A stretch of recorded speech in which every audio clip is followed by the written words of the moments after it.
une horloge cassée, un artisan disparu, mais le temps laisse des indices. Bienvenue dans Conte policier. Je suis votre hôte Liam.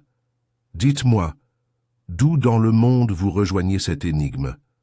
J'attends vos commentaires avec impatience. Commençons. Avec le temps, le nom de M. Calthorpe réapparaîtrait dans les murmures, non seulement comme celui du chef de chœur assassiné, mais comme celui de l'homme qui avait ému les cœurs avec la musique et les avait brisés avec cruauté. Jonathan. Brett restera dans les mémoires comme un garçon dont la passion brûlait trop intensément. Et Miss Marple, comme toujours, resterait dans les mémoires comme la vieille dame tranquille qui s'asseyait au fond, ne manquait jamais un détail, et d'une manière ou d'une autre savait. Le premier dimanche de l'Avent, la chorale est revenue à Sainte Mildred. L'hymne d'ouverture était demeuré avec moi. L'orgue s'est gonflé, non pas de grandeur, mais de grâce.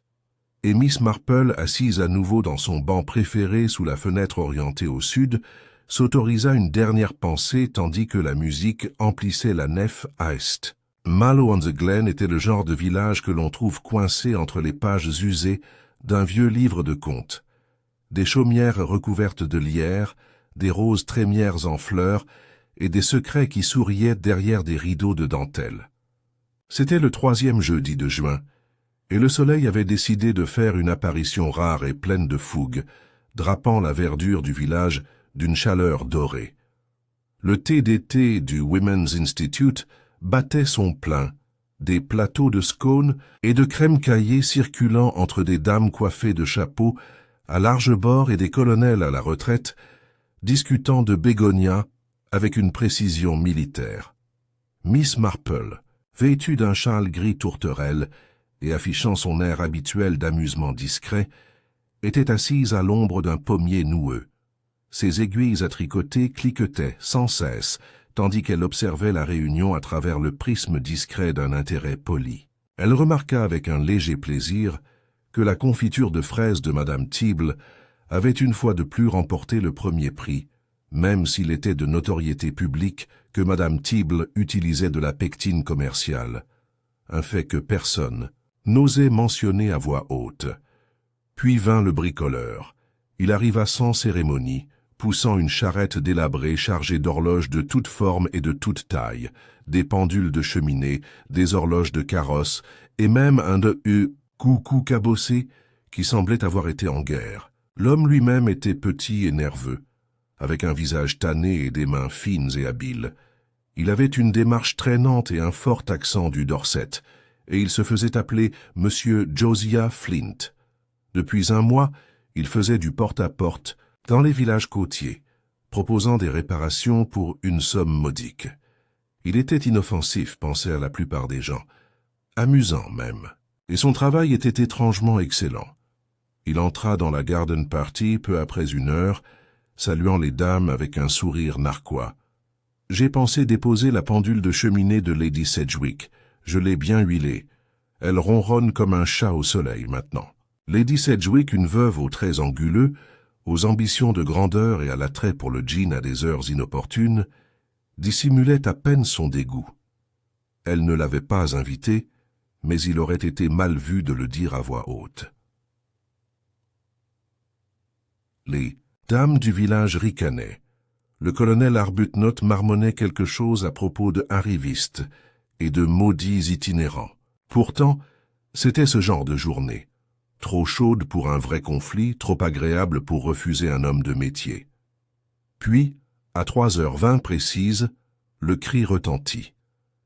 Il résonna dans le jardin comme une cloche fêlée, coupant la conversation au milieu d'une phrase et faisant claquer les tasses de thé dans les soucoupes. Le cri était celui d'Ivy Glaston, la servante de Lady Sedgwick, une jeune fille douce de 19 ans qui n'avait jamais élevé la voix en public. « Il est mort !»« C'est ça !» hurla-t-elle. « Dans le hangar à rempotage. Oh mon Dieu, il... » Ils le trouvèrent affalé contre le mur, entouré de pots en terre cuite et d'arrosoirs. Les yeux de Josiah Flint étaient grands ouverts et étrangement vitreux. Une main reposait encore sur le boîtier en bois d'une horloge de parquet qu'il réparait, le pendule figé. Le médecin fut appelé, L'agent de police appelé. La cause du décès, une piqûre précise juste sous l'oreille gauche, pas une marque visible au premier coup d'œil. Sauf à la chercher. Miss Marple, après avoir poliment décliné une 3e tasse de thé, se leva d'un air calme et déterminé. Elle ne se précipita pas. Elle ne s'exclama pas, ni ne spécula. Au lieu de cela, elle rangea son tricot dans son sac et nota mentalement. C'est jamais le moment où l'horloge s'arrête indique l'heure réelle de la mort. Souhaitez-vous continuer avec la section 2? Le village réagit. La mort de Josiah Flint, le réparateur d'horloges itinérant doué pour réparer l'irréparable, provoqua une vague d'émotion à St. Malo-on-the-Glen, bien que les villageois fussent bien trop distingués pour l'exprimer ainsi. Ils se rassemblèrent alors dans les salons et les abris de jardin, penchés l'un contre l'autre au-dessus de tasses de thé ou de terre fraîchement labourée, et échangèrent des murmures à voix basse, mais haletantes. Le lendemain matin, les spéculations avaient fleuri comme les pivoines devant le presbytère. Les théories circulaient de maison en maison, véhiculées par des tranches de gâteau aux graines et des regards entendus. « Eh bien, à mon avis, » dit Madame Emmeline Hartnell, serrant sa fourrure de renard malgré la chaleur estivale, « il était bien trop habile avec ses mains. Les bricoleurs n'apprennent pas ce genre de talent, honnêtement, croyez-moi. »« Du poison, » murmura Harold. « Beckett, le boucher du village, qui se targuait d'avoir un jour servi une côtelette suspecte à un agent de police. Un coup rapide, quelque chose d'étranger, je parie. On ne meurt pas comme ça d'une chute, non, monsieur. Au Rose and Quill, le seul pub accessible à pied, le tenancier, Ned Trowers, a interprété la chanson devant un public captivé. On dit qu'il avait encore les yeux ouverts, qu'il savait que ça allait arriver. Ça donne à réfléchir, non? Qui prendrait la peine de tuer un rétameur? Demanda la jeune Millie Carnes, la barmaid, en fronçant le nez. Quelqu'un qui a quelque chose à cacher, répondit Ned d'un ton sage, ou quelqu'un dont il savait quelque chose. Ces vagabonds entendent des choses, vous savez, dans les pubs, dans les hangars, dans les chambres, peut-être. Millie haleta. Tu ne penses pas qu'il faisait chanter? Quelqu'un? Cela expliquerait la mise à mort propre, n'est-ce pas? À l'heure du thé, la théorie avait pris de l'ampleur. Josiah Flint n'était pas un simple réparateur d'horloges, c'était un espion, un voleur, ou pire. Il n'avait aucun droit de « le », ni à Saint-Malo, ni en plein jour, ni dans le hangar, à rempotage de Lady Sedgwick. C'était le détail le plus choquant, car le hangar de Lady Sedgwick n'était pas un humble appendice, mais une structure en cèdre importée de Belgique avec porte-fenêtres et girouettes. Totalement inacceptable. J'ai annonça-t-elle ce matin-là, en époussetant les peluches invisibles de ses manches. Quel culot, mourir là. Et Ivy est toujours hystérique. Miss Marple n'avait pas ajouté ses pensées à la clameur grandissante. Elle avait fait sa promenade matinale habituelle, ne s'arrêtant qu'une seule fois à l'orée du pré pour observer 2 garçons faire voler un cerf-volant rouge. Lorsqu'elle revint à sa chaumière drapée de lierre, le garçon boulanger lui avait apporté un journal encore chaud, bien qu'il ne mentionnât pas Josiah Flint, bien sûr. Les journaux londoniens ne s'intéressaient pas aux rétameurs morts. Elle déposa le papier à côté de la boîte de marmelade Dundee non ouverte et s'assit tranquillement à sa petite table recouverte de dentelle. Pendant un long moment, elle resta immobile. Puis elle ouvrit son carnet. C'était un document plutôt usé, utilisé à la fois pour les listes de courses et les rappels sociaux. Mais aujourd'hui, elle a ouvert une page vierge. En haut, elle a écrit « Josiah Flint décédé, horloger. Trouvé dans un hangar à rempotage, plaie perforante à l'oreille gauche. » En dessous, elle a énuméré des noms, chacun accompagné d'un petit point d'interrogation. Lady Sedgwick, propriétaire du hangar à rempotage. Hôtesse. Froide. Fière. Un secret possible. Ivy Glaston, femme de ménage. Découverte. De Hucor, innocente. Nerveuse, colonel Arbuthnot, présent au thé du jardin, opposition au bricoleur, a parlé en mal du défunt M, Ned Towers, propriétaire, avide de répandre des rumeurs, connaît bien le village. Elle marqua une pause et ajouta après un moment « Mademoiselle Millie Carnes, barmaid. Jeune, langue acérée, confiance facile. » Juste au moment où elle posait son stylo, on frappa à la porte. C'était l'agent Fred Rudge, un jeune homme agréable aux oreilles légèrement trop grandes pour sa casquette et d'une incapacité désarmante à parler sans rougir. Face aux dames âgées, « Mademoiselle Marple, » dit-il en essayant de ne pas jeter un coup d'œil au carnet. « L'inspecteur Cray aimerait vous parler. Il a pris en charge l'affaire Monsieur Flint. J'ai pensé qu'étant là quand c'est arrivé, vous auriez peut-être vu quelque chose. » Miss Marple sourit chaleureusement. « Bien sûr, Fred. Laisse-moi juste aller chercher mes gants. J'ai toujours pensé que les gants incitent les gens à dire des choses utiles. » L'inspecteur Gerald Cray avait été dépêché de la division de Downcombe. C'était un homme d'une quarantaine d'années, à la mâchoire carrée, au col raide et à la croyance malheureuse que la criminalité se mesurait à la pointure des chaussures et à la densité des fibres de la moquette. Il avait réquisitionné le salon du presbytère pour ses interrogatoires, et c'est là que Miss Marple le trouva, penché sur un plan griffonné du plan de la Garden Party, avec l'air d'un général avant un siège. « Mademoiselle Marple, » dit-il sans lever les yeux, « vous connaissiez la défunte, comme on connaît la plupart des bricoleurs, inspecteur. Il était courtois, compétent, peut-être pas aussi illettré qu'il aimait à le prétendre. » Cray cligna des yeux et releva enfin la tête. « Tu l'as trouvé suspect? »« Non, ma chère, simplement observateur. On suppose toujours que les observateurs sont méfiants. C'est souvent l'inverse, en fait. » Il s'éclaircit la gorge. « Eh bien, nous avons des raisons de croire que ce n'était pas un accident.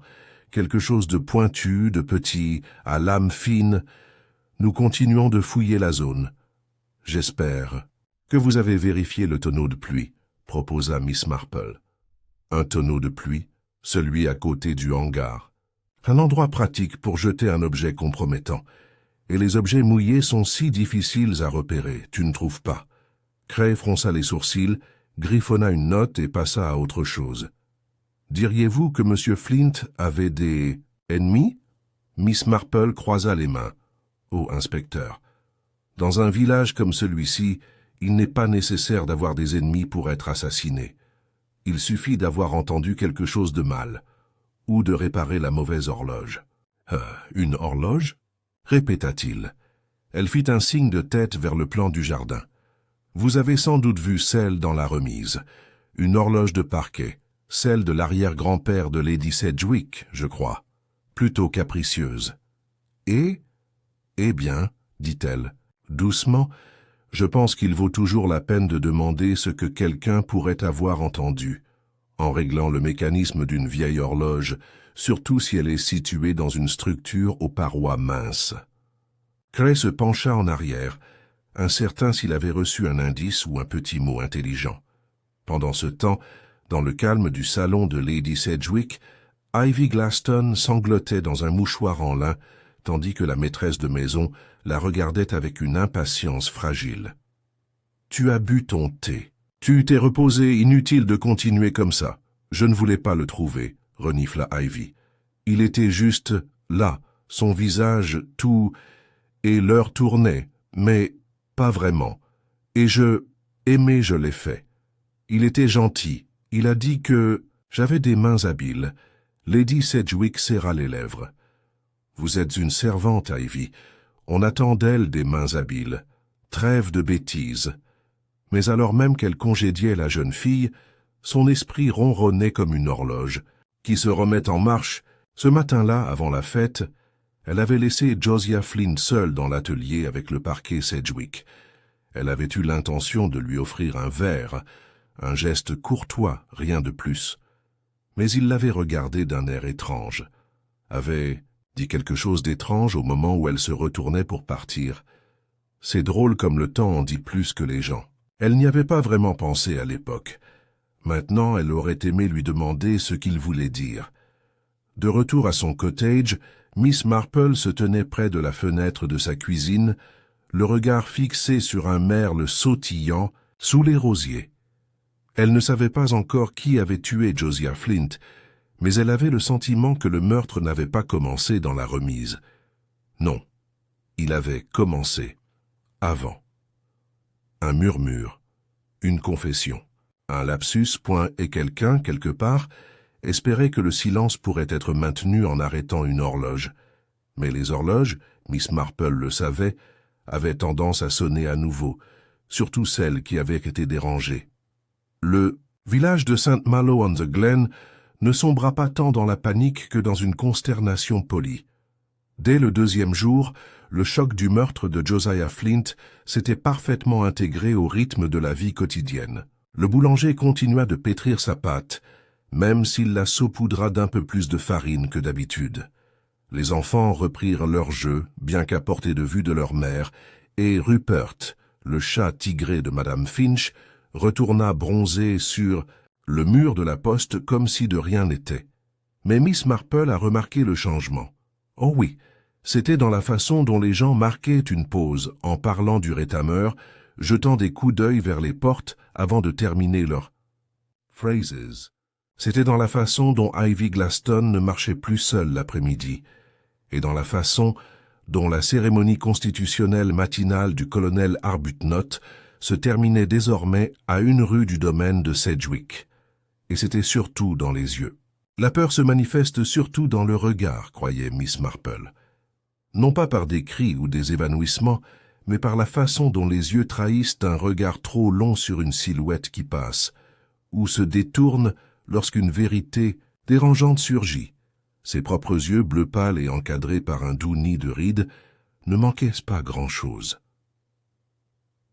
Le vendredi après-midi, Miss Marple assista à un déjeuner au presbytère. L'épouse du pasteur, d'une efficacité admirable et d'une grande anxiété, avait insisté sur l'importance de la routine en période de trouble. Elle avait invité un groupe respectable d'invités. Lady Sedgwick, qui accepta seulement de paraître indifférente, le colonel Arbuthnot, Madame Hartnell et, à la surprise générale, Ned Trawers, le tenancier de pub. Miss Marple arriva à 2 heures précises, coiffée d'un chapeau lavande orné d'un ruban de soie délavé et tenant son célèbre biscuit au citron. Elle écouta tranquillement les banalités, prenant son thé au lait et un sucre comme à son habitude. La conversation tourna autour de la mort du rétameur, comme des enfants autour d'un nid de guêpes. Chacun en était parfaitement conscient, mais feignait d'être trop occupé pour s'en apercevoir. C'est le colonel Arbuthnot qui a finalement brisé le prétexte. « Je n'ai jamais fait confiance à cet homme », déclara-t-il en beurrant un scone avec une précision militaire. Son regard fuyait, ses mains étaient trop douces pour un homme de son rang. Nous n'aurions jamais dû le laisser errer comme il l'a fait. De nos jours, vous trouverez.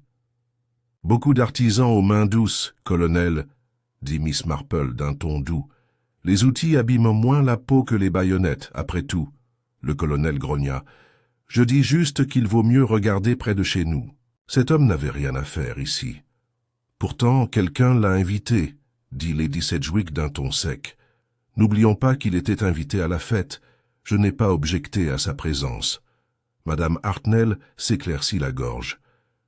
J'ai entendu dire par le garçon de l'épicier qu'il avait réparé des horloges dans 4 maisons la semaine dernière, dont celle du révérend Bronson. La femme du pasteur l'a mentionné hier encore. Exactement, dit le colonel d'un ton triumphant. Il fouillait chaque maison de la paroisse. Je ne serais pas surpris qu'il fouille les lieux. De simples cambrioleurs l'ont déjà fait. Oh, mais il n'a rien pris, n'est-ce pas? Dit Miss Marple en remuant son thé avec un léger tintement. Il a seulement préparé chose. Quel curieux métier, n'est-ce pas? On ne se méfie jamais de quelqu'un qui répare des choses cassées. Il y eut un silence. Puis Ned Trawers se pencha légèrement en avant et tapota la tasse en porcelaine de son doigt épais. Je ne sais rien des cambrioleurs, mais je vais vous dire une chose. Il posait des questions. À propos de quoi? Demanda sèchement Lady Sedgwick. Des gens, des histoires. Ça semblait assez inoffensif à l'époque. Il m'a demandé si je savais à qui appartenait la vieille horloge de parquet Sedgwick. Il a dit qu'elle sonnait bizarrement. C'est bizarre, non? Tout le monde regarda Lady Sedgwick, qui gardait un visage soigneusement neutre. Il fait. J'ai un son étrange. Faux. Depuis des années. Miss Marple posa sa cuillère avec un léger bruit métallique. Quel détail intéressant. Des carillons faux indiquent souvent une cloche trafiquée ou un poids manquant, ou quelque chose caché à l'intérieur, ajouta Ned. L'idée flottait dans l'air comme une fumée de bois. Vraiment, Ned, dit Lady Sedgwick d'une voix basse et froide. Ça suffit. Mais Miss Marple n'était plus concentrée sur Lady Sedgwick. Son attention s'était portée à travers la pièce vers l'étroite fenêtre, derrière laquelle le lierre s'enroulait sur le côté du presbytère. Elle cligna lentement des yeux une fois. Elle s'était souvenue de quelque chose de petit, quelque chose que quelqu'un avait dit à la fête. C'est drôle comme le temps en dit plus que les gens. Pourquoi Josias avait-il dit cela? Le lendemain, Miss Marple rendit visite à Ivy Glaston. La servante vivait avec sa mère dans une petite maison de location à la sortie du village, où les roses trémières tombaient et les rideaux restaient tirés même à midi. Ivy ouvrit la porte, pâle et fatiguée, les yeux gonflés par les pleurs. Elle hésitait à parler, mais Miss Marple se montra douce, lui offrant un paquet de bonbons au sucre d'orge et un mot gentil à propos du défunt père d'Ivy que Miss Marple avait connu dans sa jeunesse. « Tu l'as vu juste avant » demanda-t-elle. Doucement. « Le bricoleur » Ivy hocha la tête. Il était assis devant l'horloge. Il a dit qu'il aurait bientôt fini. Puis il a dit... Elle fronça les sourcils. Il a dit... Certaines choses vous en disent de plus lorsqu'elles sont silencieuses. Puis il m'a regardé droit dans les yeux et m'a demandé si Lady Sedgwick gardait des papiers dans le hangar. Miss Marple ne montra aucun signe de surprise. « Et que lui as-tu dit » ? J'ai dit non, bien sûr que non. Madame garde ses papiers sous clé dans son bureau. Tout le monde le sait. Tout à fait. Miss Marple lui tapota la main. « Merci, ma chère. C'était très utile. » En quittant le cottage, Miss Marple marchait un peu plus lentement que d'habitude. Les nuages s'étaient épaissis au-dessus de nous, projetant un voile gris sur les toits. Il pleuvrait le soir. Chose silencieuse. Les horloges étaient silencieuses. Lorsqu'elles s'arrêtaient, cachées lorsqu'elles étaient remontées à fond, les horloges de parquet, comportaient souvent des compartiments creux pour les contrepoids. Papier secret. Et un homme qui posait trop de questions avait été réduit au silence. Ce soir-là, l'inspecteur Cray frappa à la porte de Miss Marple. Il n'était plus aussi satisfait de lui-même. « Nous avons trouvé l'arme, » dit-il en déballant une petite lame dans un tissu. Caché derrière la haie, derrière le hangar, un couteau à découper de la cuisine de Sedgwick. « Ah » dit Miss Marple d'une voix douce. « Lady Sedgwick aime recevoir, n'est-ce pas? On pourrait croire qu'elle remarquerait la disparition d'un de ses couteaux. On va l'interroger à nouveau, » dit Cray d'un ton sombre. Elle est évasive, et le bricoleur a posé des questions à son sujet. Ned Trawers nous l'a dit. On pense que Flint a trouvé quelque chose. Miss Marple hocha la tête. « C'est vrai, mais pas comme vous le pensez. » Cray haussa un sourcil. « Et qu'est-ce que toi penses?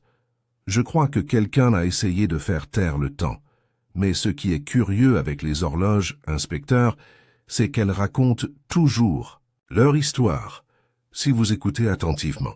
La pluie arriva au petit matin, fine et régulière, embuant les vitres et tambourinant légèrement sur les toits de chaume de St. Malo-on-the-Glen.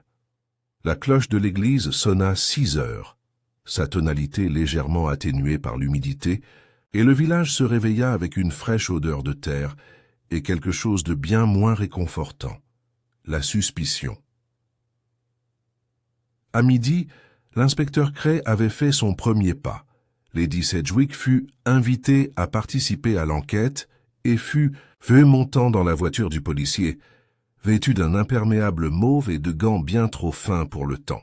Elle adressa un sourire pincé à Madame Hartnell, qui l'observait par la fenêtre, tel un chat sous la dentelle, et ne dit rien pendant qu'on l'emmenait. C'était le seul sujet de conversation ce matin-là. Chez le marchand de légumes, Madame Tible a proclamé « Je savais une femme comme ça en sait toujours plus qu'elle ne l'avoue. Trop froide de moitié. » « Elle n'a pas toujours été aussi hautaine, » dit mademoiselle Langton, une vieille fille vieillissante et attachée à la mémoire. « Vous vous souvenez de son premier mari, n'est-ce pas? Mort dans un accident de bateau. Du moins, c'est ce qu'elle disait. Pendant ce temps, Miss Marple était chez elle, s'occupant de son jardin, coupant les têtes fanées de ses dahlias d'une main ferme. Bien qu'elle semblait entièrement absorbée par ses travaux horticoles, son esprit n'était pas tourné vers les fleurs. Lady Sedgwick était une possibilité. Oui, mais Miss Marple ne se laissait jamais guider par la seule possibilité. C'était le cas pour des hommes comme l'inspecteur Cray, qui travaillaient avec audace. Miss Marple, au contraire, préférait les filaments délicats, des fils invisibles de motivation et de comportement tissés sous la surface. Alors elle coupa et elle réfléchit. Elle pensa à Ivy Glaston, qui avait semblé trop effrayée, pas seulement choquée, et au colonel qui avait parlé avec dédain du bricoleur avant même que le corps ne soit refroidi. Elle pensait à M. Ned Trowers, avec son pub rempli d'histoires, et à la façon dont il semblait un peu aussi désireux de transmettre ce qu'il avait entendu, mais surtout, elle pensait à l'horloge de parquet. Au presbytère, l'inspecteur Cray était assis en face de Lady Sedgwick, dont le sang-froid était intact. Elle était pâle, mais ferme. « Où étiez-vous entre 3 heures et 20 heures ?» demanda-t-il. Elle haussa un sourcil. « Je discute. J'ai parlé au colonel Arbuthnot, à Madame Hartnell, et je crois avoir rempli le pichet de limonade. Demandez à n'importe lequel d'entre eux. Nous allons. » Est-ce vraiment nécessaire, inspecteur? Je comprends la nécessité d'une procédure, mais je n'ai pas pour habitude d'assassiner des artisans sur ma propre pelouse. Cray se pencha. Un couteau à découper de votre cuisine a été retrouvé près du corps. Pas d'empreinte digitale. Il a été nettoyé. Vous n'employez que 2 cuisiniers, et aucun des 2 ne se souvient de l'avoir égaré. Et nous savons maintenant que M. Flint posait des questions à propos de « toi ». Environ 24 heures sur 24 dans votre remise. Lady Sedgwick soutint son regard. Peut-être s'intéressait-il aux antiquités? Y avait-il quelque chose dans cette horloge, Lady Sedgwick? Elle ne répondit pas immédiatement. Son regard se porta vers la fenêtre. Cray bondit. Nous avons des raisons de croire que M. Flint a découvert quelque chose de caché dedans. Des papiers, peut-être. Quelque chose qui mérite qu'on lui donne sa vie. Un long silence. Puis, là étaient des papiers, admit-elle. De vieux actes et de la correspondance. Mon défunt mari, Reginald, avait l'habitude de ranger des choses dans des endroits bizarres. Il avait horreur des coffres-forts. Pourquoi ne pas l'avoir dit plus tôt? Je n'en voyais pas l'utilité. Il n'y avait rien de précieux. Juste des documents personnels, des choses qu'il valait mieux oublier. Pouvez-vous les énumérer? Non, dit-elle sèchement, parce que je les ai brûlés. Cray se raidit. Quand? La nuit du meurtre. La nouvelle. De la destruction par le feu des preuves. Par Lady Sedgwick, comme on l'appela bientôt, se répandit dans le village comme du beurre sur du pain grillé. Les théories recommencèrent à fleurir. Des rumeurs commencèrent à associer le bricoleur à des mots comme chantage et menace. Au Rose and Quill, Ned Trowers a donné une nouvelle version de l'histoire à un public qui comprenait désormais 2 étrangers de Downcombe, venus juste pour boire là où le meurtre avait eu lieu. « Elle les a brûlés, elle l'a fait, » dit-il. « Qu'est-ce qu'une dame peut brûler sinon la honte? »« Elle l'a tué alors ?» demanda l'un des étrangers, un homme au teint rouge vêtu d'un lourd manteau. « Eh bien, je n'ai pas dit que. » Ned haussa les épaules d'un air théâtral. Mais si un homme découvre ce qu'il n'est pas censé voir, l'implication planait comme un brouillard.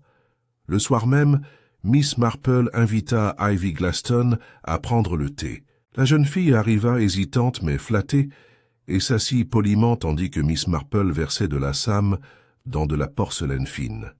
« J'imagine que ces derniers jours ont été difficiles, » dit doucement Miss Marple. Ivy hocha la tête. « Je n'ai pas dormi. Avez-vous vu Lady Sedgwick cet après-midi-là, juste avant le cri ?»« Non, » répondit rapidement Ivy. « Enfin, pas droit avant. Elle était près du treillis de rosiers en train de parler à Madame Hartnell. Je crois. »« Tu crois ? Je ne la regardais pas. »« Non. Tu regardais le bricoleur, j'imagine. » Ivy rougit. « Il a été gentil avec moi. »« Oui, » dit doucement Miss Marple, « et peut-être craignez-vous qu'il sache quelque chose qui pourrait blesser quelqu'un d'autre. Je ne comprends pas. »« Mais toi faire, » dit Miss Marple en posant une main sur celle d'Ivy. « Voyez-vous, ma chère, parfois, ce ne sont pas les secrets eux-mêmes qui mènent au meurtre, mais la peur qu'ils soient découverts. » Ivy se mordit la lèvre. « Ses mains tremblaient. Je ne lui ai pas fait de mal, murmura-t-elle, mais quelqu'un regardait. Juste avant de crier, j'ai vu quelqu'un près de la serre. Je n'ai rien dit car je n'étais pas, bien sûr. Et j'avais peur. OMS ? Un instant. Puis, colonel Arbuthnot.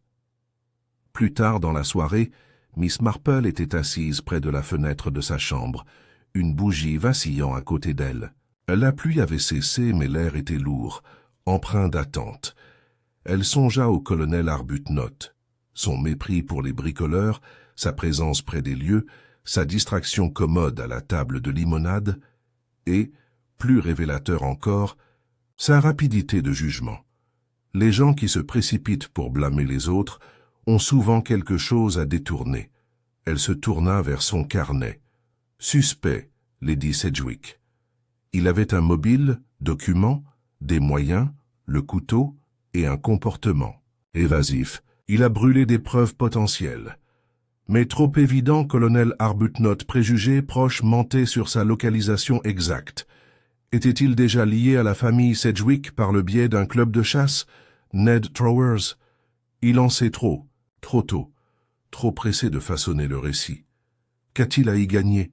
Et enfin, elle a ajouté une ligne en bas. Le mobile n'est peut-être pas le chantage, mais la protection. Et si Flint découvrait un secret susceptible de nuire à quelqu'un d'autre? Elle s'est assise. L'affaire n'avait pas encore révélé toute sa complexité. Mais elle sentait déjà les rouages tourner sous la surface. Certaines horloges tournent lentement, d'autres s'arrêtent complètement, et certains comptent à rebours jusqu'à une fin inévitable. Le service dominical à l'église paroissiale de Saint-Malo fut plus calme que d'habitude. Bien que les bancs fussent pleins, on chantait moins de cantiques, et l'on observait plus discrètement. Les regards se croisaient, comme des papillons de nuit sous les chapeaux et derrière les décorations. Lorsque le révérend Brunson prononça son sermon sur la nature de la vérité, plusieurs fidèles pensèrent qu'il s'adressait personnellement à eux. Miss Marple, assise à sa place habituelle, au premier rang, absorbait chaque tout, chaque murmure et chaque tic facial aussi facilement que les lectures bibliques. Elle avait vu plus de révélations dans les expressions faciales que dans les sermons. Elle ne chanta pas le dernier cantique, préférant réfléchir aux événements de la semaine écoulée et surtout à un petit détail qui lui était revenu en mémoire en épinglant son chapeau d'église ce matin-là. Cela avait à voir avec l'horloge, ou plutôt, ce que M. Flint avait fait avant-il a été retrouvé mort à côté. Miss Marple s'en souvenait maintenant avec une clarté parfaite. Elle avait vu Josiah Flint pousser sa charrette jusqu'à la remise après avoir parlé à Lady Sedgwick. Il fredonnait. Complètement faux. L'air lui-même n'avait rien signifié sur le moment. Quelque chose de chantant, enfantin, mais elle s'en souvenait maintenant. Des oranges et des citrons, disent les cloches de Saint-Clément. Une comptine, une chanson sur les cloches, une chanson sur les horloges.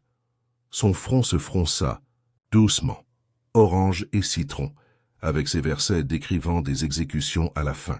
Une chanson sur le temps qui sonne et la mort. Flint n'avait pas seulement réparé l'horloge, il avait essayé de dire quelque chose. Cet après-midi-là, le beau temps revint. Miss Marple traversa le village et se dirigea nonchalamment vers le domaine de Sedgwick.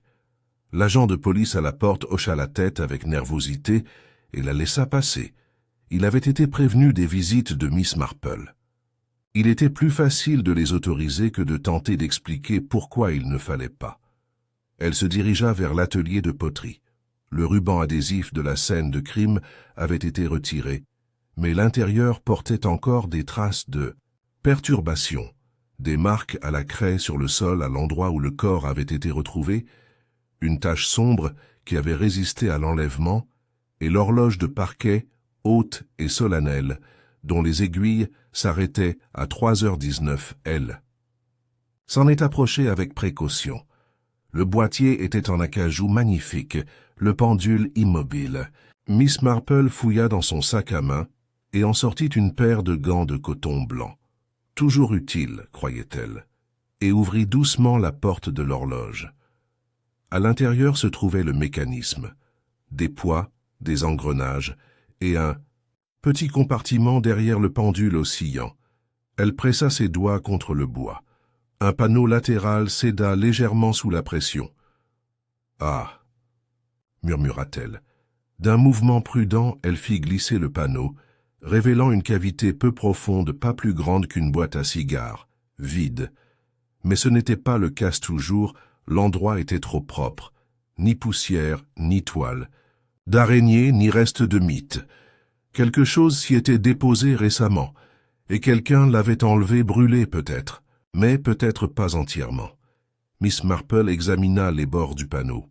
Juste au-dessus de la rainure, il y avait une trace, pâle, cireuse. Elle le tamponna avec son doigt ganté et le renifla. De la cire d'abeille, un léger parfum de lavande. Pas de cire à meubles, mais de cire à cacheter. Le genre de cire qu'on utilise souvent sur les enveloppes ou les lettres privées. Donc une enveloppe scellée était cachée à l'intérieur de l'horloge.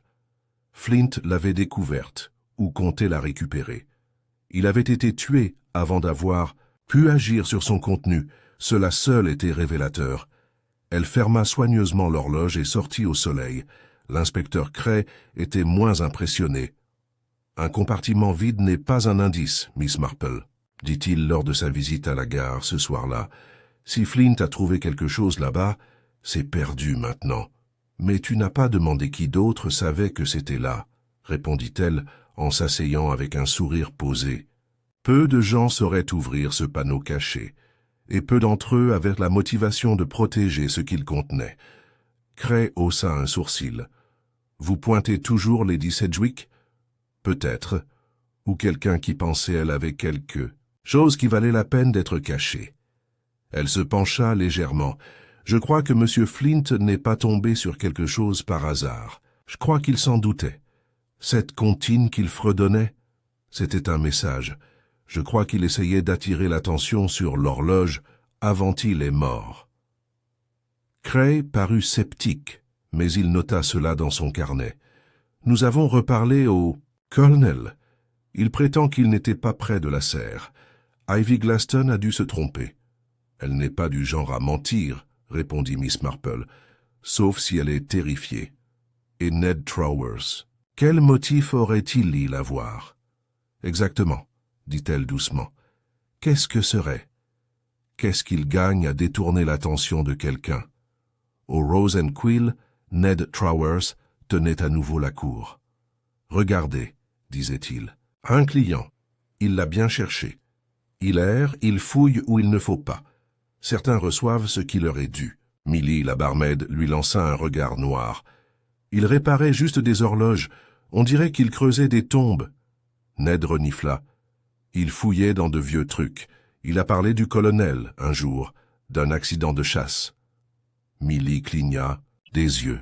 « Accident de chasse? Il y a des années, » dit Ned. « Avant que le colonel ne s'installe ici. On parlait d'un raté, peut-être d'un incident occulté, mais plus personne n'en parle maintenant. » Miss Marple, assise tranquillement, dans un coin avec un seul chéri, haussa un sourcil à ces mots. C'était nouveau. Le lendemain apporta la confirmation. Une note livrée anonymement au cottage de Miss Marple dans une simple enveloppe brune. À l'intérieur se trouvait un seul bout de papier écrit de façon désordonnée. Il a trouvé une lettre dans l'horloge. Il a dit que ce n'était pas la sienne. Il a dit qu'elle désignait quelqu'un d'autre. Il a dit que ça pourrait ruiner une réputation. Je crois qu'il allait la raconter. Mais quelqu'un l'a arrêté avant. Je n'ai pas vu qui. J'ai seulement entendu la sonnerie s'arrêter.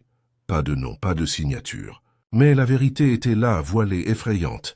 Josiah Flint avait trouvé quelque chose dans l'horloge Sedgwick. Quelque chose de dangereux. Et cela n'impliquait absolument pas Lady Sedgwick. Il pointait ailleurs. Quelqu'un d'autre avait plus à perdre.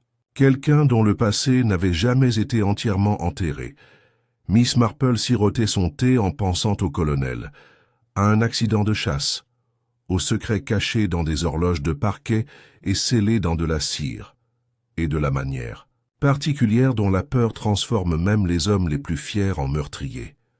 Le lendemain matin, St. Malo-on-the-Glen s'agitait sous le brouillard naissant, et le village lui-même semblait retenir son souffle. Le rythme des ragots avait changé. Le frisson des spéculations avait disparu. À sa place s'installait un malaise plus sombre. Le sentiment tenace que quelque chose de profondément désagréable se cachait sous la surface de leur monde poli. Et pourtant, la question restait sans réponse. Qui avait fait taire le bricoleur? Et pourquoi? Le cottage de Miss Marple était inhabituellement calme. Pas de léger cliquetis d'aiguilles à tricoter ce matin. Pas de bouilloire sifflante. Au lieu de cela, elle se tenait devant sa modeste bibliothèque, feuilletant un mince registre bleu avec des dates manuscrites. C'était un registre qu'elle conservait depuis des années.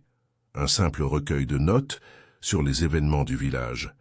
Naissance, décès, maladie, événements. Elle retourna à l'année précédant l'arrivée du colonel Arbuthnot à St. Malo. C'était là exactement comme dans ses souvenirs. Juillet 1933. Avis commémoratif, Philip Doran, Darnley Estate, tir accidentel, Downcombe Hunt. Un détail mineur à l'époque, passé pour un tragique raté lors d'une chasse aux faisans. Mais elle se souvenait des murmures, du malaise parmi les chasseurs, et de la rapidité avec laquelle l'affaire avait été close par la décision du coroner. Pas d'enquête, juste un enterrement silencieux et sans histoire. Philippe Doran était jeune, idéaliste et très favorable à une réforme des finances du domaine. Certains disaient qu'il représentait une menace pour la vieille garde. Et l'homme qui avait tiré le coup fatal, le major Gérald Arbuthnot. Le même Miss Marple referma lentement le registre. Elle n'avait aucune preuve, pas encore. Mais elle avait une idée, l'esquisse d'un mobile qui collait parfaitement. Et elle avait des questions auxquelles il fallait répondre.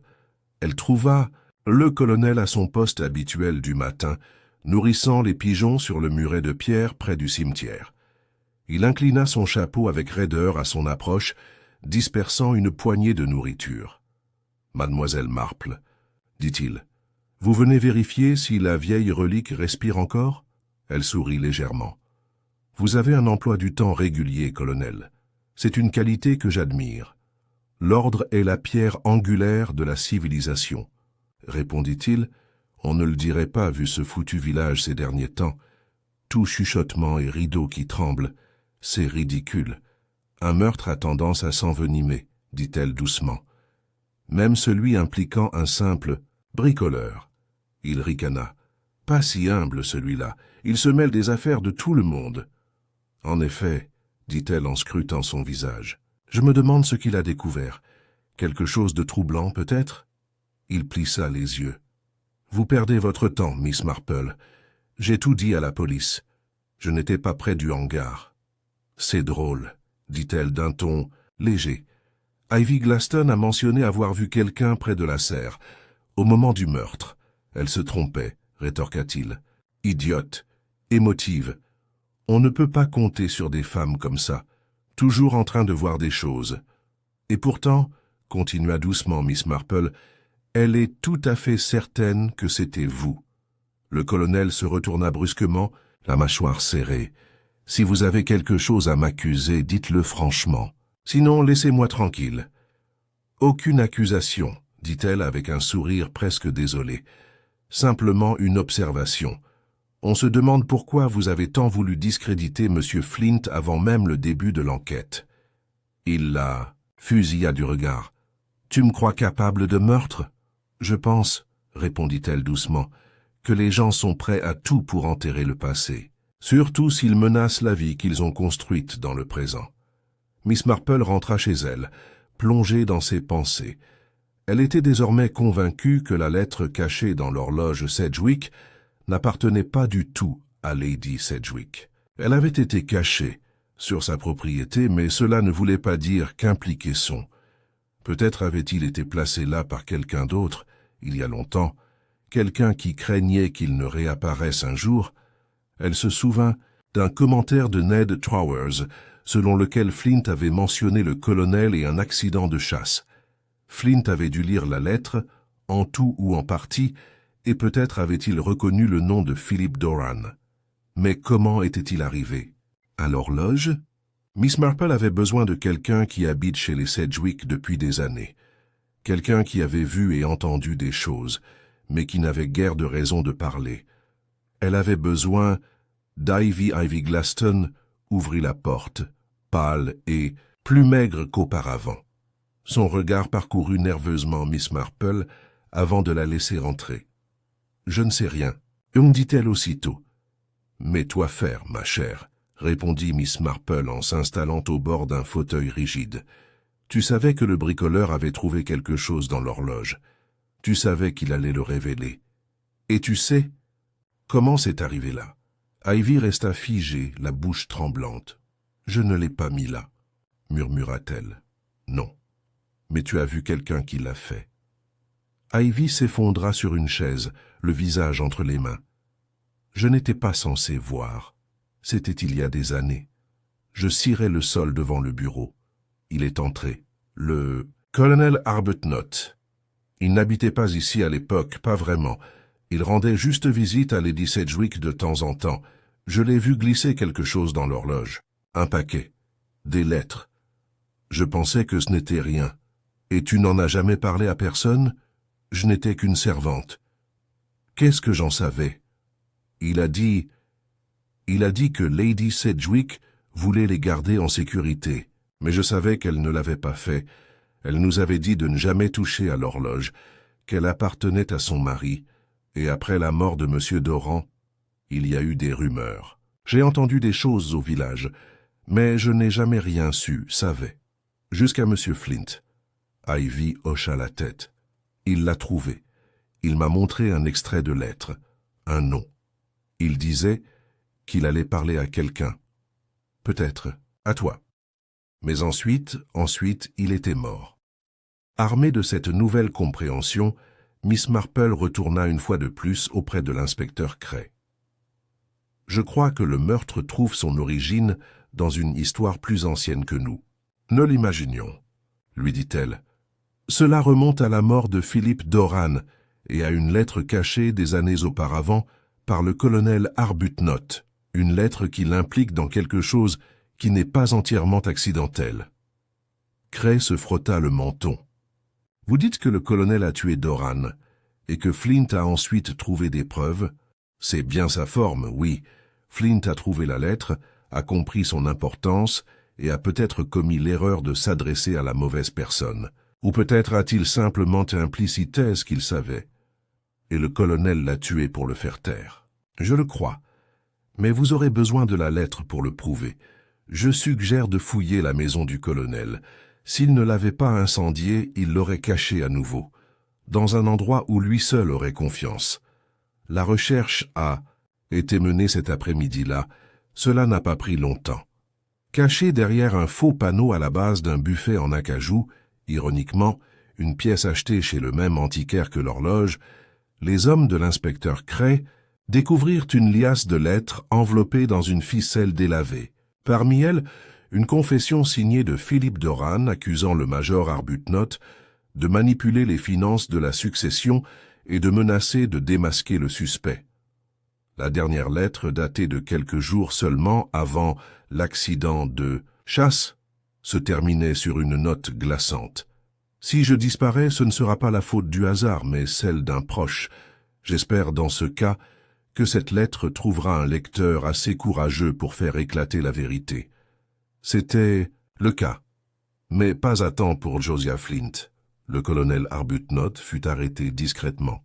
Il ne fit aucune confession, se contentant de regarder Miss Marple avec une curiosité étrange et pleine de regrets. « Je savais que tu viendrais un jour », murmura-t-il, tandis qu'on l'emmenait. Miss Marple ne dit rien. Elle se contenta de regarder le passé, caché derrière du bois poli et de faux sourires, emporté menotté. L'arrestation du colonel Arbuthnot aurait pu apporter un sentiment de paix à St. Malo-on-the-Glen en temps normal. La révélation du scandale longtemps enfoui, son rôle présumé dans la mort de Philippe Doran et son étouffement, avait suffi à choquer même les chuchoteurs les plus aguerris du village. Le colonel avait été, sinon aimé, du moins respecté, et maintenant il était détenu, soupçonné de meurtre. Pourtant, assez curieusement, Miss Marple ne semblait pas à l'aise. Ceux qui la connaissaient bien le remarquaient.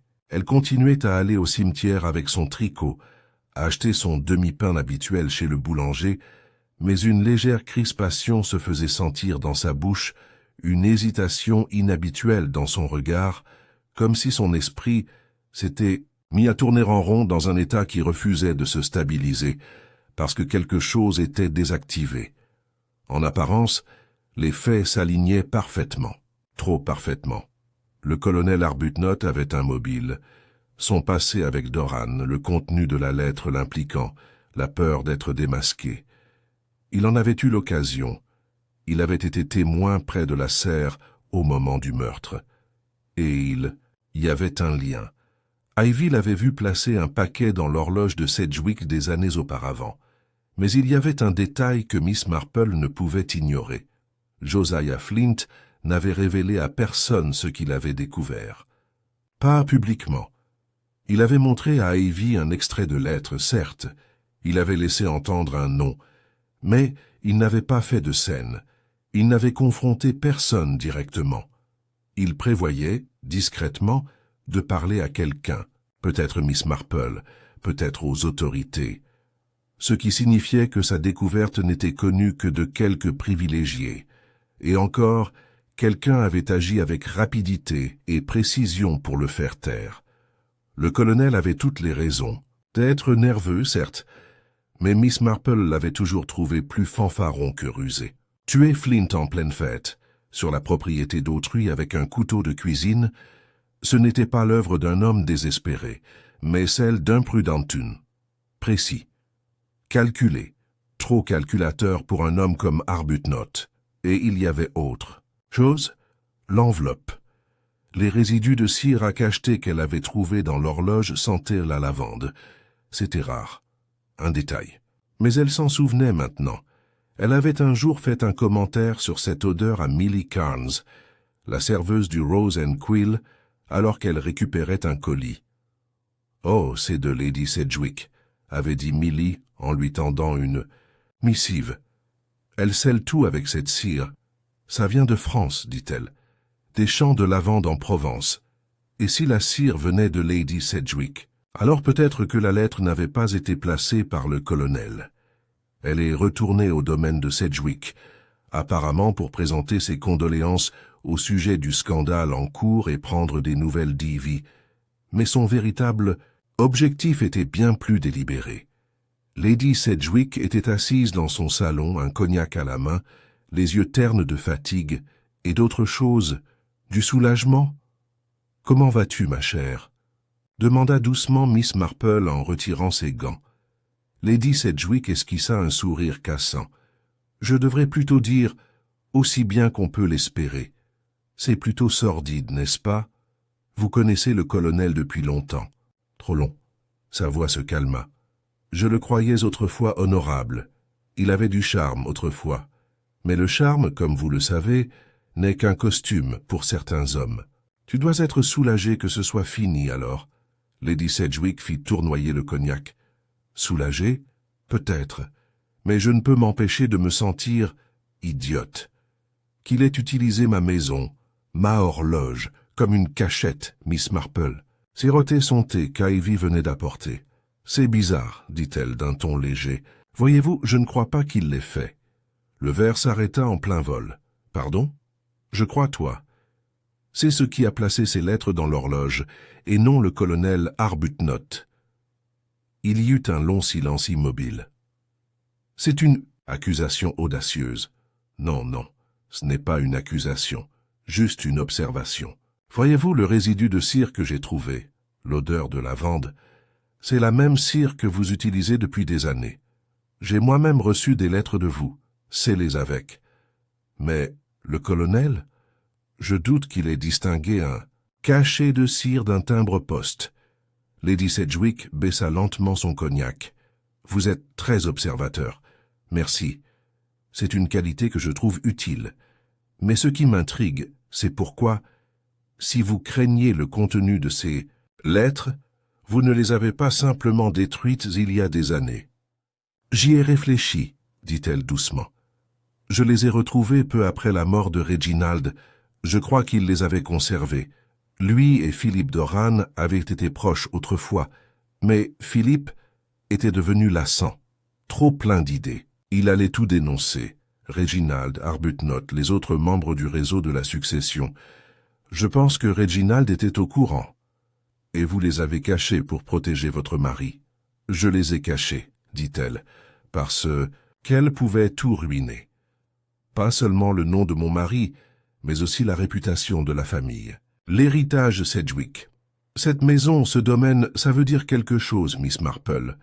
Même maintenant, quand j'ai trouvé les lettres, j'en ai lu suffisamment pour savoir ce qu'elles pouvaient faire. Je les ai placées dans l'horloge parce que ça me semblait approprié, cachées à la vue de tous. Et Josiah Flint les a trouvées. Elle hocha la tête. Il est venu réparer le carillon. Il a dit qu'il devait ouvrir le boîtier interne. Je n'y ai pas prêté attention. Jusqu'à plus tard. Je l'ai trouvé en train de lire une des lettres. Qu'a-t-il dit? Que c'était une histoire dangereuse à ne pas raconter, que les gens avaient le droit de savoir ce qui s'était passé. Il a souri en disant cela, mais cela m'a fait froid dans le dos. Je l'ai supplié de ne rien dire. Je lui ai proposé de l'argent, mais il a refusé. La voix de Miss Marple était douce. « Alors, vous l'avez tué. » Lady Sedgwick ne bougea pas. Ses mains restèrent jointes sur ses genoux. « Non, » dit-elle doucement. « Je ne l'ai pas fait. Je le voulais. Mais je ne l'ai pas fait. Alors qui l'a fait ?» Lady Sedgwick leva les yeux, et, pour la première fois, Miss Marple y vit une véritable émotion, non pas de la colère ou de la froideur, mais du chagrin. Lierre, Miss Marple cligna des yeux. « Ivy, elle nous a entendus. Je crois qu'elle a mal compris. Elle pensait qu'il me faisait chanter. Elle était dévouée, voyez-vous. Elle avait grandi dans cette maison. Elle pensait me protéger. Je l'ai retrouvée après, dans la remise. Elle pleurait. Elle a dit qu'il était tombé. Je voulais la croire. Miss Marple ne dit rien. La dernière pièce s'est mise en place. Ivy Glaston, la servante timide et négligée, celle qui avait trouvé le corps, qui avait crié le plus fort, qui avait pointé le colonel du doigt. Une fille qui avait toujours été sous réserve de préavis, et dont le silence pouvait être acheté, non pas avec de l'argent, mais avec dévotion. Miss Marple est rentrée à son cottage au crépuscule, marchant lentement le long du chemin bordé de haies. Elle n'éprouvait aucune satisfaction dans ce qu'elle avait appris. Avoir raison ne lui procurait aucun plaisir. Ce soir-là, elle ouvrit son carnet et écrivit « Coup de théâtre. Ivy Glaston, par loyauté mal avisée, a tué Flint. » Elle le croyait menaçant pour Lady Sedgwick. Aucune malveillance, seulement de la peur. Elle a fermé le livre. Sans intention malveillante, peut-être, mais c'est quand même un crime. Et la vérité, bien qu'enfouie depuis si longtemps, avait frappé comme un carillon à minuit, aiguë, soudaine et inévitable. Même dans un village aussi calme que Saint-Malo-on-the-Glen, les rumeurs pouvaient faire grand bruit. Bien que la version officielle de la police affirmât toujours que le colonel Arbuthnot était interrogé plus en détail, la rumeur avait déjà commencé à tourner. Le doute s'installait. Le colonel avait certes ses défauts, mais beaucoup se demandèrent désormais si son arrestation n'avait pas été prématurée. Miss Marple, quant à elle, n'était pas fière de ses conclusions. La vérité manquait souvent de poésie. Il n'y avait pas de nobles méchants, pas de grandes confrontations, seulement des gens effrayés faisant des choix désespérés. Mais quelque chose la taraudait encore. Ivy Glaston n'avait pas agi entièrement seule. La méthode du meurtre, sa précision, n'était pas quelque chose qu'une servante effrayée aurait pu accomplir sans y être invitée. Ce qui a amené Miss Marple à la dernière pièce du puzzle, intention.ivy, avait-elle l'intention de tuer Josiah Flint, ou avait-elle été manipulée, poussée par suggestion, par implication, par quelqu'un d'autre? Il y avait une façon de le savoir. Elle a donc imaginé un test final, discret comme à son habitude. Pas de coups bas ni d'accusation théâtrale, juste du thé et de la compagnie. Elle a fait en sorte qu'Ivy Glaston et Lady Sedgwick la rejoignent ce jeudi après-midi, sous couvert de rafraîchissement léger et de soutien moral. Maintenant que le pire était passé, la table était dressée dans le jardin, sous une pergola de rosiers grimpants. L'air était inhabituellement calme pour une fin d'été. Ivy arriva la première, vêtue d'une robe bleu pâle, le regard creux, ses mains gantées tournant la poignée de son sac à main. Lady Sedgwick arriva pile à l'heure, habillée comme si elle se préparait à une visite d'État, plutôt qu'à une visite chez une vieille fille. Elles échangèrent les politesses d'usage. Miss Marple servit le thé, ajoutant d'abord le lait. « Une habitude prise pendant le rationnement », dit-elle avec un sourire poli, et offrit aux deux femmes des tartelettes au citron et du gâteau aux graines. « Je trouve », dit Miss Marple en choisissant une tarte, que certains types de crimes laissent des traces particulières, pas seulement sur les mains, vous comprenez, mais aussi dans l'esprit. Lady Sedgwick haussa un sourcil. « Vous parlez comme si vous aviez de l'expérience. »« Oh oui, » dit Miss Marple en découpant délicatement la tarte avec sa cuillère, des dizaines de fois. Même si je trouve que ce n'est pas souvent le cas, le plus méchant, la personne qui commet un meurtre. Le plus souvent, c'est celle qui a le plus peur ou celle qui est trop loyale pour son propre bien. Ivy tressaillit légèrement. Lady Sedgwick resta immobile, surveillant le bord de sa tasse de thé. « Saviez-vous, » poursuivit Miss Marple, « que le couteau utilisé pour tuer M. Flint n'a pas été enfoncé sous l'effet de la panique ou de la rage? Non, il a été placé très précisément, juste sous l'oreille, dans la carotide, propre, rapide, chirurgical. » Les yeux d'Ivy s'écarquillèrent. « Vous insinuez » commença Lady Sedgwick. « J'observe, » dit doucement Miss Marple. « Ivy est bien des choses, dévouée, craintive, loyale, mais elle n'est pas chirurgicale. » Le silence qui suivit fut absolu. Ivy posa sa tasse de thé, les mains tremblantes. « Je pensais que c'était moi, » murmura-t-elle. « Que veux-tu dire, ma chère ?» demanda Miss Marple d'une voix douce comme des pétales. Ivy déglutit difficilement. « Je l'ai trouvé affalé, en sang. J'ai cru qu'il était tombé. Mais j'avais du sang sur les mains. J'ai ramassé le couteau, paniqué. Lady Sedgwick est arrivée juste après. Elle m'a vu. J'ai pensé qu'elle appellerait la police, mais elle a dit qu'elle s'en occuperait. » Miss Marple se tourna lentement vers Lady Sedgwick.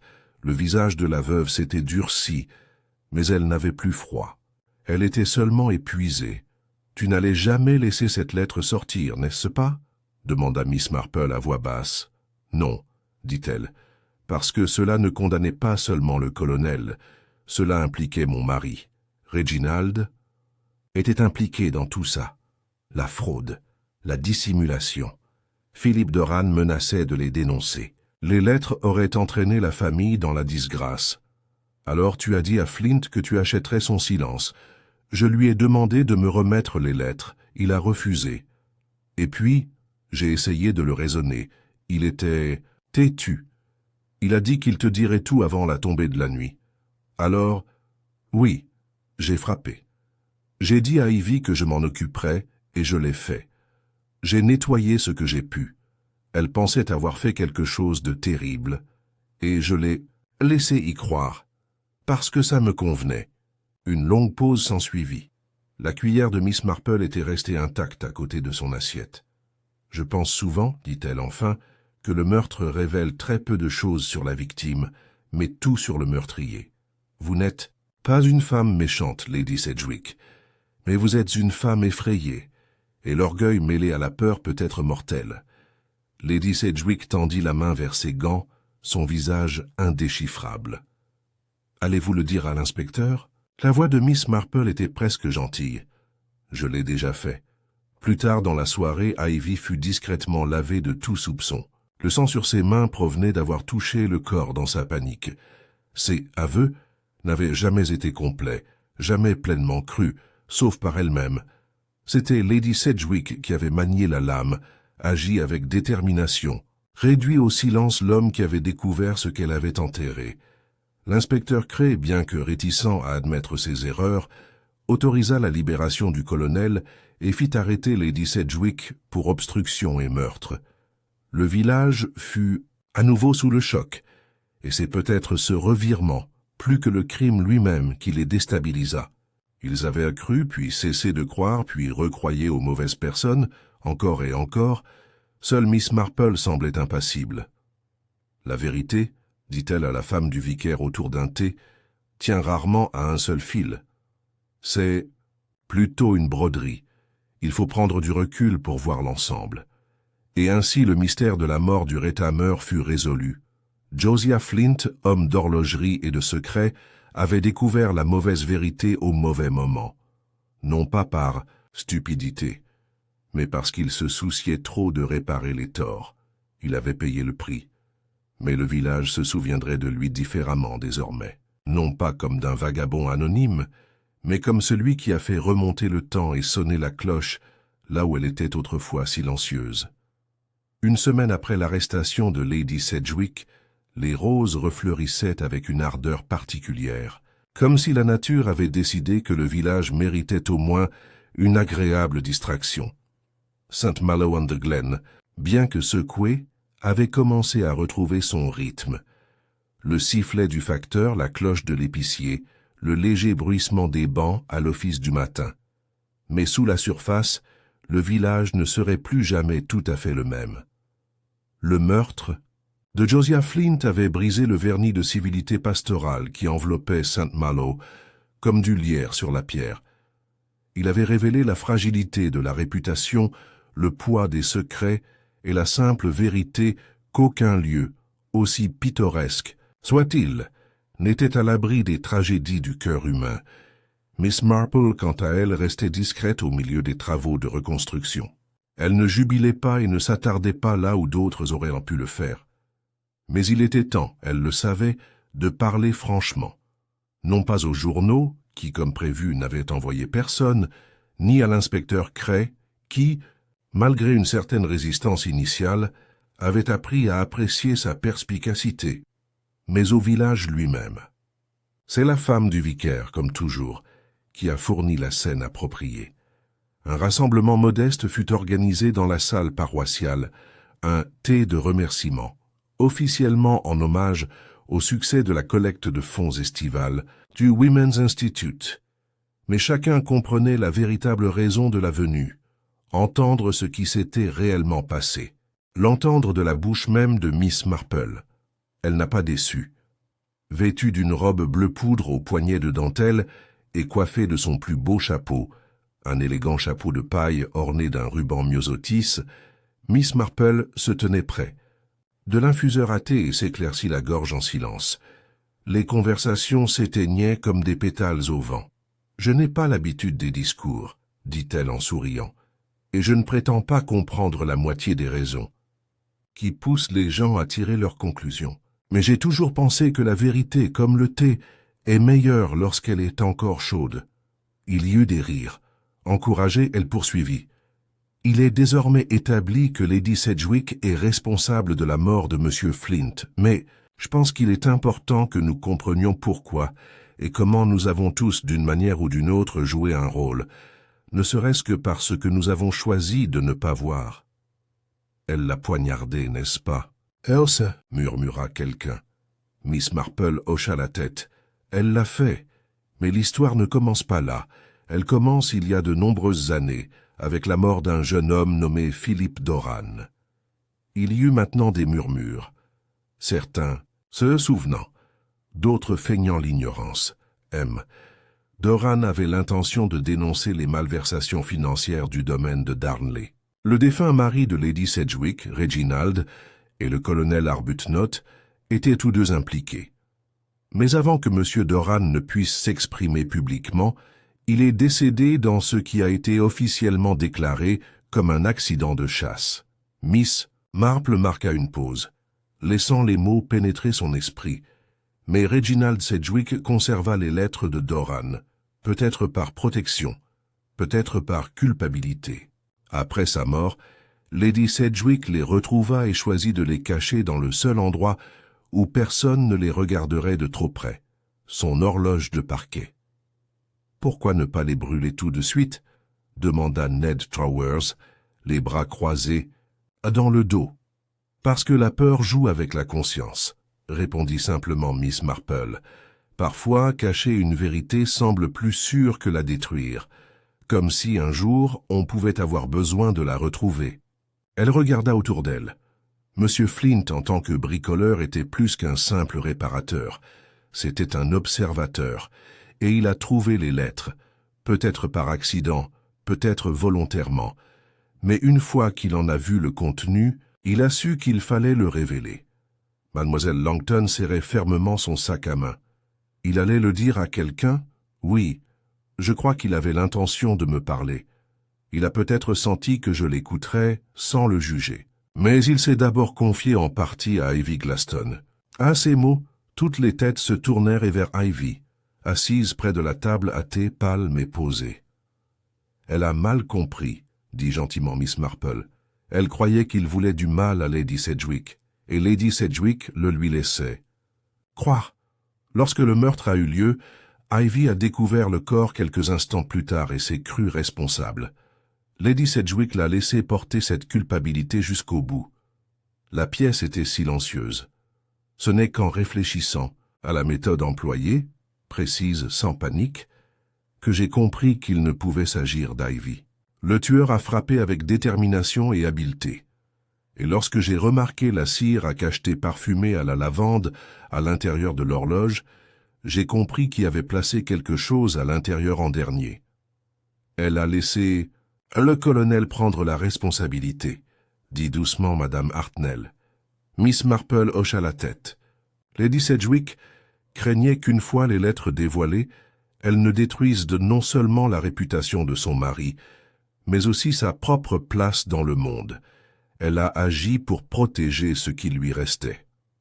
Il y eut un silence. Puis, Harold Beckett, le boucher, demanda à voix basse. « Et le colonel? A-t-il tué Doran ?» Miss Marple hésita. « Nous ne connaîtrons peut-être jamais toute la vérité, mais les lettres suggèrent au moins une dissimulation, suffisamment pour le déshonorer. Mais je crois qu'il n'a pas tué M. Flint, et, pour cette raison, il ne devrait pas porter le poids du meurtre. » Le silence était désormais profond. Pas inconfortable, mais propice à la réflexion. Miss Marple redressa légèrement son chapeau. « Ce n'est pas à moi de juger, » dit-elle, « mais je dirais ceci. Monsieur Flint n'était pas du genre à rechercher la vengeance ou le profit. C'était, à sa manière, un chercheur de vérité. Il réparait des choses, certes, mais pas seulement des horloges. Il a essayé, en fin de compte, de réparer Poinou. » Et sur ce, elle s'éloigna de l'urne et s'assit à côté d'Ivy, qui fit un petit signe de tête reconnaissant à travers ses yeux embués. Ce soir-là, Miss Marple rentra chez elle, les bottes légèrement poussiéreuses des sentiers du village. Elle posa son chapeau sur son crochet, son châle sur la chaise, et se servit un verre de Porto. Elle était assise près de la fenêtre, là où les longues ombres du crépuscule se glissaient sur le tapis. Son esprit ne se tourna pas vers Lady Sedgwick ou le colonel, mais vers Josiah Flint, un homme peu bavard, au regard curieux et aux mains qui comprenaient les mécanismes, non seulement ceux du cuivre et des rouages, mais aussi ceux de la culpabilité et du silence. Elle l'imagina une dernière fois, penché sur cette horloge, fredonnant une comptine non pas parce qu'il était distrait, mais parce qu'il savait. Oranges et citrons, disent les cloches de Saint-Clément, Miss. Marple ferma les yeux. Quelque part, une cloche d'église au loin sonna l'heure. La justice n'était pas venue rapidement, ni bruyamment, mais elle était venue quand même. Et dans le calme de son salon, Miss Marple murmura « Merci, Monsieur Flint. » Else, dans le calme qui suivit la révélation, la vie à St. Malo-on-the-Glen commença à se reconstituer, tel un puzzle éparpillé. La forme des choses avait changé, certes, mais les pièces restaient, et les villageois, comme souvent, s'installèrent dans de nouvelles routines, sans jamais oublier complètement le passé. Le scandale ne disparut pas à St. Malo. Il s'est simplement atténué, usé par le temps et les politesses. Le domaine de Sedgwick, longtemps symbole de fierté et de bienséance villageoise, était un peu plus froid maintenant. Ses fenêtres étaient closes. Ses jardins, autrefois taillés à la perfection par les mains attentives d'Ivy Glaston, étaient devenus légèrement sauvages. Ivy avait quitté le domaine quelques jours après la confession de Lady Sedgwick. Elle n'avait parlé à personne d'autre qu'à Miss Marple avant de monter dans le bus matinal pour aller vivre chez une tante dans le Surrey. Elle n'était pas faite pour cet endroit, dit Miss Marple à la femme du vicaire autour d'une tasse de thé. Sa gentillesse la rendait vulnérable, mais c'est peut-être aussi ce qui la sauvera finalement. Lady Sedgwick elle-même attendait son procès à Downcombe, son nom murmuré, avec un mélange de pitié et de gêne. Personne ne savait vraiment quoi faire d'elle, une femme si contrôlée, si impérieuse, soudain révélée désespérée, terrifiée et terriblement humaine. Le colonel Arbuthnot, dont l'honneur avait été profondément entaché par cette affaire, avait quitté le village discrètement. Aucune accusation ne fut portée contre lui. L'inspecteur Cray conclut qu'il n'y avait pas suffisamment de preuves pour revenir sur la mort de Doran et qu'il n'y avait aucun lien direct avec le meurtre de Flint. Mais le respect, une fois perdu, revenait rarement intact. Miss Marple pensait qu'il aurait peut-être préféré qu'il en soit ainsi. Après tout, certains hommes supportent mieux la disgrâce que la sympathie. Quant à Ned Trowers, il s'en était sorti indemne, même si Miss Marple soupçonnait qu'il en savait bien plus qu'il ne l'admettait. « C'est le genre de personne, observa-t-elle, qui survit en racontant la tragédie plutôt qu'en y participant, un danger en soi.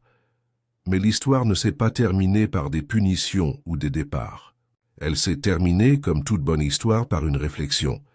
C'était un dimanche matin, un mois seulement après le meurtre, lorsque Miss Marple reçut une enveloppe par la poste, sans adresse de retour, mais l'écriture était incontestablement celle d'Ivy. À l'intérieur se trouvait un bref mot, rédigé avec soin. « Chère Miss Marple, je suis en sécurité dans le Surrey. Tante Francis élève des poules et a trop d'opinions. Mais j'ai le droit de me promener chaque après-midi et je pense souvent à Saint-Malo. Je voulais vous remercier, non seulement d'avoir contribué à faire éclater la vérité, mais aussi d'avoir cru que je pourrais y survivre. Ça fait encore mal, mais je ne le porte plus seul. PS. J'ai trouvé une vieille horloge dans le grenier de ma tante. J'ai commencé à la réparer. Monsieur Flint avait raison. C'est un travail apaisant. Sincèrement, Ivy, Glaston. Miss Marple sourit faiblement en pliant la lettre et en la glissant dans le tiroir de sa commode. Elle alluma un petit feu, malgré la chaleur de la journée, et s'assit près de lui avec son tricot, du jersey, réconfort après des semaines de dentelle.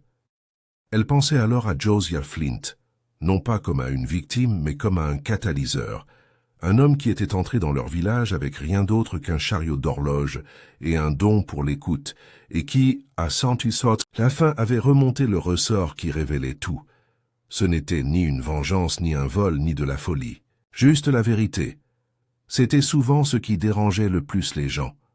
Plus tard dans l'après-midi, le vicaire invita Miss Marple à prendre le thé dans le jardin du presbytère.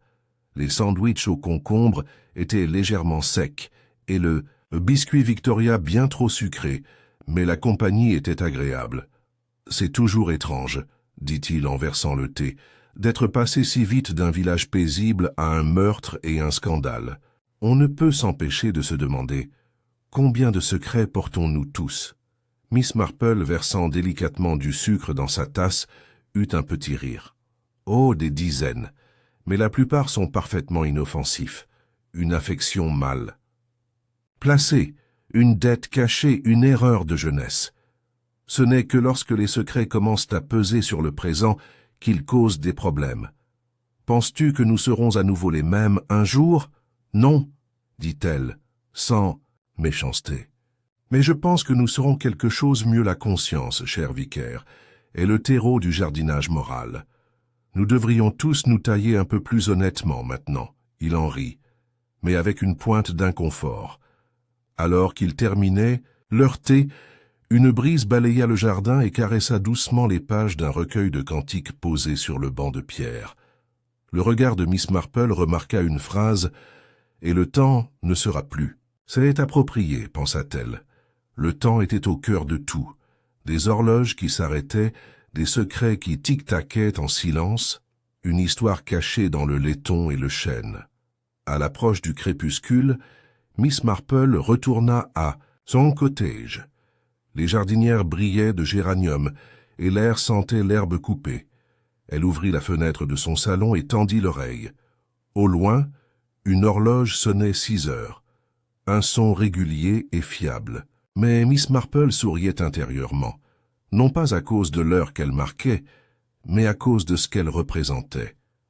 La vérité, avait-elle appris, n'était pas toujours bruyante. Elle se manifestait souvent avec la subtilité du mouvement interne d'une horloge, des rouages invisibles tournant jusqu'à ce qu'enfin quelque chose frappe. Elle prit son tricot, monta une nouvelle série de mailles et commença à travailler en silence. Chaque boucle, chaque traction du fil était régulière, sûre. Miss Marple n'avait pas besoin d'éloges, elle n'avait pas besoin de reconnaissance, elle avait juste besoin que son thé soit chaud, que ses habitudes soient claires et que la nature humaine se comporte aussi prévisiblement qu'elle le faisait si souvent. Et elle savait, avec une certitude tranquille, que quelque part, dans un autre village, ou dans une autre garden party, ou dans un autre salon, il y aurait une autre horloge qui sonnerait de façon inquiétante en arrière-plan, et quand ça s'arrêterait, elle serait prête.